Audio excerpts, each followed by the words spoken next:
একটা জাতি আর কত রক্ত দিবে? 54 বছর তো আমরা কম রক্ত দিই। জুলাই বিপ্লবে এত রক্ত দেওয়ার পরও, 2000 ভাই বোনের শাহাদাতের পরও, 40,000 ভাই বোনের পঙ্গু হওয়ার পরও আমরা যদি আমাদের এই বাংলাদেশটাকে একটা ন্যাশন করতে না পারি, একটা জাতীয় ঐক্যমতে আসতে না পারি, তাহলে আমরা কখন পারবো?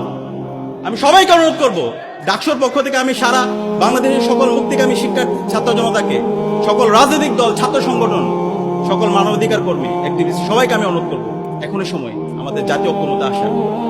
আমাদের ফরেন পলিসি কি হবে সেটা আমাদের এখন একসাথে ঠিক করতে হবে।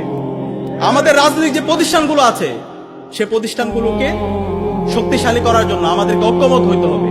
এরপরে আমার রাজনৈতিক আদর্শ থাকবে, আমার রাজনৈতিক ভিন্নতা থাকবে, আমাদের মধ্যে ডিবেট হবে, কিন্তু ন্যাশন প্রশ্নে আমরা যেন সবাই এক থাকি, বাংলাদেশ প্রশ্নে যেন আমরা এক থাকি, আমাদের ফরেন পলিসির জায়গায় যেন আমরা এক থাকি, ভারত প্রশ্নে যেন আমরা সবাই এক থাকি, এবং একই সাথে বাংলাদেশের সকল শিক্ষা প্রতিষ্ঠানে শিক্ষার পরিবেশ নিশ্চিত করার প্রশ্নে আমরা যেন এক থাকি।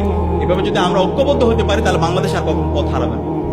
আমি অনুরোধ করব, এখনো সময় আছে, আমরা সবাই ঐক্যমত্যের ভিত্তিতে আমাদের এই বাংলাদেশটাকে একটা পূর্ণাঙ্গ ন্যাশন হিসেবে আমরা বিনির্মাণ করি। আর এটা করতে যদি ব্যর্থ হয়, বাংলাদেশের যে রাজনৈতিক দল আছে, ছাত্র সংগঠনগুলো আছে, আমরা নিজেদের ক্ষতি করছি। কারণ এই জুলাই বিপ্লবের মাধ্যমে একটা প্রজন্ম তৈরি হয়ে গেছে, সেই প্রজন্ম আর কাউকে ভয় পায় না, তারা প্রতিবাদ করতে শিখে গেছে, তারা অন্যায়কে অন্যায় বলতে শিখে গেছে। সুতরাং আপনারা যদি তার ব্যত্যয় ঘটান, তাহলে শহীদ আবরার, শহীদ আবু সাইদ, শহীদ ওয়াসিম, শহীদ শান্তের যে উত্তরসূরি আছে তারাই দাঁড়িয়ে যাবে, তারাই প্রতিবাদ করবে।